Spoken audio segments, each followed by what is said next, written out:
Halo guys, balik lagi bersama gue di Isaka Channel. Setelah di video sebelumnya Rudeus membawa Pursena ke Saria, di video kali ini kisah akan berlanjut pada permasalahan Zanoba yang harus pulang akibat kudeta Pax. Yang mana video ini bersumber dari web novel volume 20 bab 1 sampai dengan 2.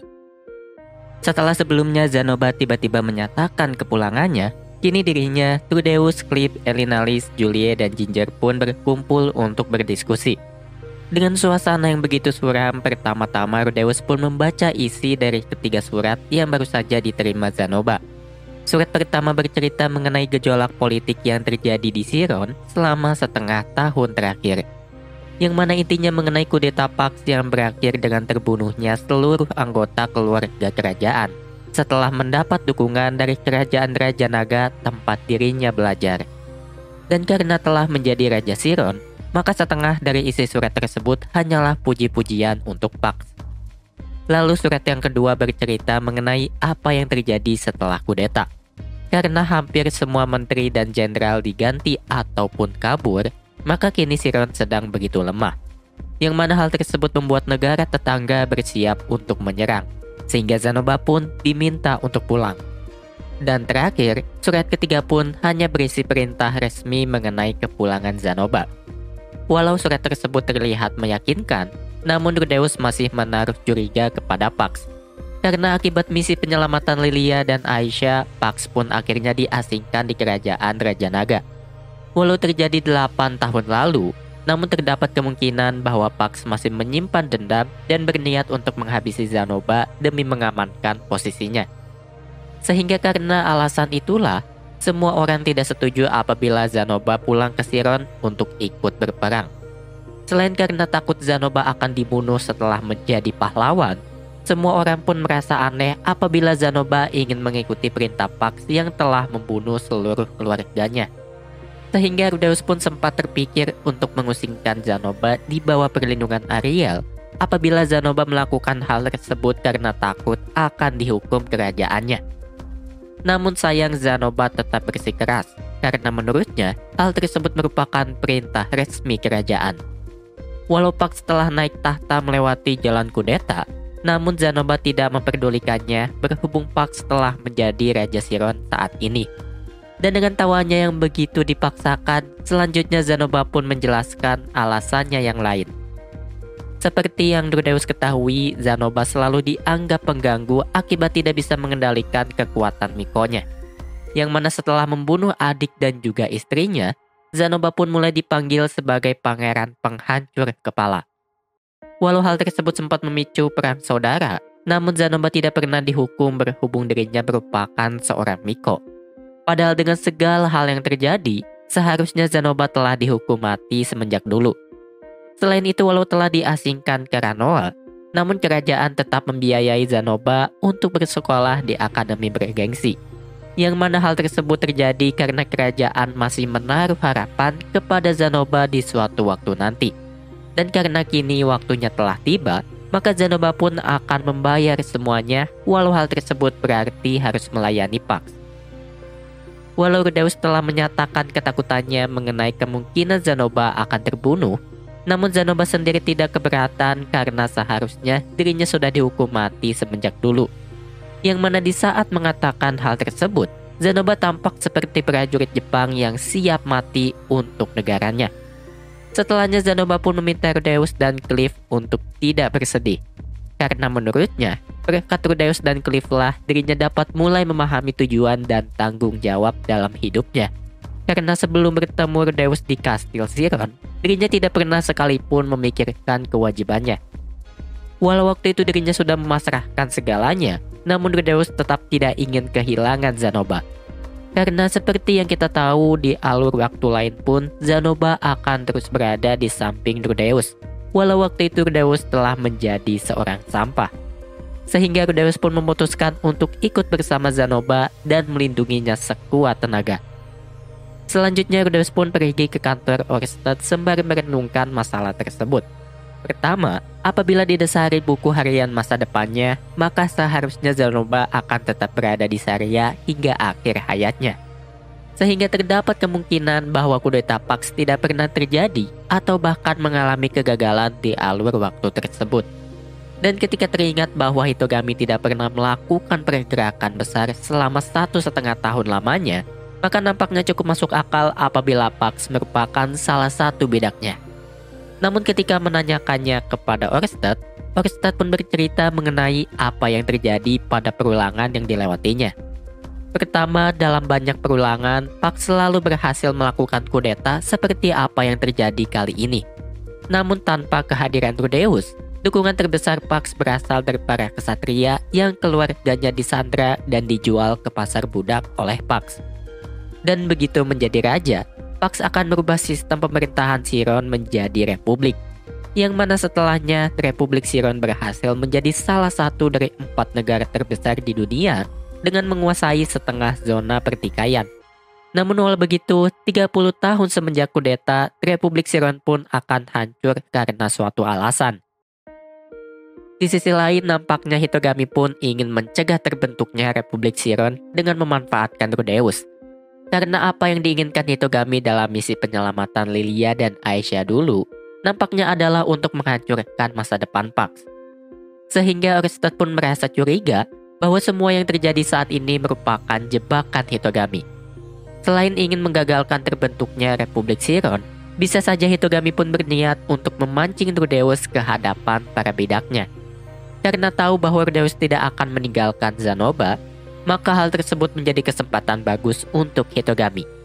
Walau kini Rudeus seringkali dipanggil bawahan naga atau bahkan cakar naga, namun bukannya tidak mungkin bahwa bidak Hitogami akan menyerangnya. Namun secara tiba-tiba Orsted berkata bahwa bisa saja Hitogami tidak terlibat dalam masalah kali ini. Walau hanya sebatas dugaan, namun bisa saja kudeta Pax tidak tertulis di buku harian Rudeus karena Zanoba dapat pulang dengan selamat. Atau tidak, bisa saja Chiron tidak memanggil Zanoba karena enggan berurusan dengannya. Berhubung di alur waktu tersebut, Zanoba merupakan buronan internasional. Atau juga mungkin saja Zanoba tidak memperdulikannya, atau bahkan Ginger membuang surat tersebut tanpa sepengetahuan siapapun. Selain itu, Orsted pun cukup yakin bahwa Republik Chiron akan tetap terbentuk sekuat apapun takdir Rudeus. Namun ketika teringat mengenai bantuan kerajaan Raja Naga, Orsted pun menduga bahwa terdapat kemungkinan raja dari kerajaan tersebutlah yang memimpin kudeta Pax. Sehingga terdapat kemungkinan bahwa orang tersebutlah yang merupakan bidak Hitogami. Dan karena itulah, Orsted akan pergi ke kerajaan Raja Naga sementara Rudeus dan Zanoba ke Chiron. Namun di akhir pembicaraan, tiba-tiba Orsted meminta Rudeus untuk berjanji tidak akan membunuh Pax, walau Pax merupakan bidak dari Hitogami.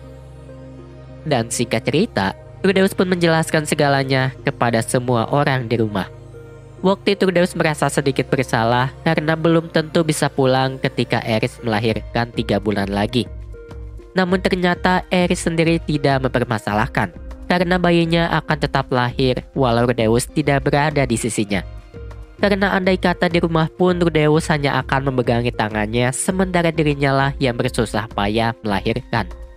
Namun walau begitu Eris ingin Rudeus memujinya apabila dirinya berhasil melahirkan anak laki-laki. Karena nampaknya Eris sudah mempersiapkan nama anak laki-laki yang keren sesuai dengan apa yang diinginkannya selama ini. Namun agar tidak terjadi hal aneh, maka Rudeus pun meminta Eris menamai anaknya Hilda apabila ternyata perempuan. Walau hal tersebut dilakukannya demi menghormati ibu mertuanya, namun ternyata Eris menolak begitu saja. Mengesampingkan Eris, tiba-tiba Roxy mulai menyinggung Rudeus yang terlihat begitu gelisah. Dan ketika Rudeus menjelaskan mengenai misinya yang akan terlibat dalam perang, tiba-tiba Roxy pun teringat dengan kegagalannya mendidik Pax. Sehingga waktu itu dirinya bersikeras untuk ikut karena merasa bertanggung jawab atas perilaku Pax yang merupakan mantan muridnya. Dan dengan bujukan Rudeus dan keharusannya untuk menemani Lara, maka akhirnya Roxy pun menyerah untuk ikut. Namun ketika Rudeus mengucapkan perpisahannya, tiba-tiba Lara pun menangis dengan begitu kencang. Yang mana anehnya, tiba-tiba Lara berhenti menangis begitu Roxy memberikannya kepada Rudeus. Dengan Lara yang waktu itu menggenggam erat jubahnya, tiba-tiba semua orang terutama Rudeus merasakan suatu firasat buruk. Bahkan ketika Rudeus memaksa Lara untuk melepaskan jubahnya, tiba-tiba Lara kembali menangis dengan histeris seakan ada sesuatu yang menyakitinya. Namun ketika Roxy berkata bahwa dirinya akan ikut dengan Rudeus, tiba-tiba Lara pun kembali berhenti menangis. Entah karena firasatnya atau apa, nampaknya Lara ingin agar Roxy menemani Rudeus ke Chiron. Yang mana hal tersebut menciptakan sebuah pertengkaran kecil di mana Roxy memaksa ikut sementara Rudeus melarangnya. Namun karena semua orang mendukung Roxy dan Roxy sendiri menjadi begitu keras kepala, maka akhirnya Rudeus pun mengalah sehingga Roxy akan ikut bersamanya. Keesokan harinya Rudeus pun mempersiapkan berbagai hal termasuk perlengkapan untuk Zanoba. Walau merupakan seorang Miko, namun bukan berarti Zanoba kebal akan setiap serangan. Dan karena lemah terhadap api, maka Rudeus pun memberinya sebuah armor yang dilengkapi alat sihir tahan api. Lalu untuk urusan senjata, Rudeus memberikannya sebuah gada buatannya, berhubung Zanoba akan menghancurkan segala senjata yang digenggamnya. Namun karena gerakannya begitu lambat, maka Rudeus pun menambah sebuah jaring sihir yang dapat mengejar musuh secara otomatis. Yang mana begitu musuh terperangkap, maka Zanoba dapat menarik jaring tersebut dan menghabisinya begitu saja. Mengesampingkan Zanoba, Rudeus pun memberi Roxy 2 buah cincin pelindung khusus, yang mana cincin pertama merupakan cincin penghalang untuk mencegah serangan fisik, dan yang kedua adalah cincin pelindung untuk mencegah serangan mematikan. Dan karena akan pergi berbulan-bulan, maka Roxy pun izin cuti sementara Zanoba mengundurkan diri dari sekolah. Selanjutnya Rudeus hanya membawa Magic Armor versi 1, versi 2, dan juga Gatling Gun-nya. Walau membawa 2 Magic Armor sekaligus, namun selama bukan lawan yang tangguh, maka Rudeus hanya akan menggunakan yang versi 2. Karena bagaimanapun juga Magic Armor versi 1 terlalu berat, sampai-sampai harus dibongkar terlebih dahulu sebelum dikirim ke Chiron. Yang mana karena peralatan sihir tersebut, kini Rudeus jarang membawa Aqua Heartia yang diberikan Eris dulu. Sehingga Rudeus agak tidak enak dengan Eris dan sempat terpikir untuk mewariskannya kepada Sylphie. Namun jika Sylphie mengetahui bahwa tongkat tersebut berasal dari Eris, maka berarti dirinya mendapat 2 tongkat warisan, berhubung tongkatnya saat ini adalah tongkat yang diberikan Roxy kepada Rudeus dulu. Mengesampingkan peralatan, yang menjadi masalah selanjutnya adalah lingkaran sihir teleportasi. Karena Orsta tidak memiliki lingkaran sihir yang terhubung ke Chiron, maka mau tidak mau Rudeus harus meminta bantuan Perugius. Namun kini Rudeus harus memohon kepada Perugius agar mengizinkan Roxy yang merupakan ras iblis untuk ikut dengannya. Sehingga kini Rudeus dan Zanoba pun pergi ke Kastil Langit untuk bertemu Perugius. Waktu itu Rudeus sempat melewati suatu ruangan khusus yang dipenuhi oleh lukisan dan patung. Karena baru pertama kali masuk, maka Silveril pun menjelaskan bahwa ruangan tersebut hanya bisa dimasuki oleh orang terdekat Perugius. Namun mengesampingkan penjelasannya, entah mengapa nampaknya Silveril semakin membenci Rudeus dari hari ke hari. Yang mana hal tersebut membuat Zanoba emosi, sehingga dirinya mulai berdebat dengan Silveril. Pertama, Silveril merasa heran mengapa Zanoba yang merupakan satu-satunya orang yang diizinkan masuk ke ruangan tersebut, kini malah bersikeras untuk mengajak Rudeus. Dan Zanoba pun membelanya dengan berkata bahwa tanpa Rudeus maka dirinya tidak akan pernah bertemu dan menjadi orang spesial bagi Perugius. Sehingga akhirnya Silveril pun meminta maaf dan kini Rudeus pun memasuki sebuah ruangan lainnya di mana Perugius berada. Waktu itu Perugius sempat merasa begitu senang ketika Rudeus memuji karya seni yang terpampang di ruangan sebelumnya. Namun kesenangan tersebut langsung sirna ketika Zanoba berkata bahwa dirinya ingin mengucapkan perpisahan dan menceritakan alasannya. Waktu itu Perugius terlihat semakin murung di saat Zanoba menceritakan kisahnya. Dan dengan raut wajah sedihnya, lantas Perugius pun bertanya apakah Zanoba memang sudah siap untuk mati. Perugius bertanya demikian karena dirinya telah melihat banyak orang yang bernasib sama seperti Zanoba selama ratusan tahun kehidupannya. Dan karena tidak ingin kehilangan teman penikmat seninya, maka Perugius pun menawarkan untuk membunuh siapapun yang harus dihabisi oleh Zanoba. Namun sayang Zanoba menolak sehingga dirinya mulai beralih kepada Rudeus. Waktu itu Perugius berharap bahwa Rudeus akan kembali berusaha menghentikan Zanoba. Namun ketika mengetahui bahwa Rudeus rela meninggalkan istrinya yang akan melahirkan demi Zanoba, maka Perugius pun tidak bisa berbuat apa-apa lagi. Namun walau begitu, Perugius tetap menolak ketika Zanoba memintanya untuk membiarkan Roxy ikut berteleportasi sebagai permintaan terakhirnya. Lantas Zanoba pun berkata bahwa dirinya yakin tidak ada seorang pun selain dirinya yang dapat menjadi teman membahas seni untuk Perugius. Walau dirinya hanya pangeran dari kerajaan kecil, namun Zanoba yakin bahwa Perugius akan membantunya sebagai seorang teman penikmat seni. Dan setelah beberapa lama beradu tatapan, akhirnya Perugius pun mengabulkan permintaan Zanoba sembari tertawa. Namun walau begitu, dirinya melarang Roxy untuk berbicara dan menyentuh sesuatu selama berada di kastil. Walau Perugius terkenal cukup keras kepala, namun dirinya masih rela mengorbankan egonya demi Zanoba. Namun tetap saja Perugius menyayangkan kepergian Zanoba karena setelah itu dirinya langsung memalingkan wajah dengan ekspresi kesepiannya. Dan dengan izin tersebut, maka yang pertama pergi ke Chiron adalah Ginger. Waktu itu Ginger dikirim untuk menginvestigasi kondisi Chiron yang sebenarnya. Karena apabila kabar tentang invasi tersebut ternyata palsu, maka Rudeus bisa memaksa Zanoba untuk tidak pergi. Namun sayangnya ternyata memang terdapat sebuah kerajaan bernama Bista yang telah bersiap melakukan serangan ke Chiron. Namun mengesampingkan hal tersebut, nampaknya Pax pun telah menyewa 10 kesatria unggulan dari kerajaan Raja Naga. Walau hanya 10 orang, namun merekalah yang berhasil melakukan kudeta dan juga menumpas para pemberontak. Dan salah satu dari mereka pun nampaknya telah menjadi pengawal kepercayaan Pax. Yang mana orang tersebut merupakan pria berwajah kurus kering bagai tengkorak yang merupakan dewa kematian.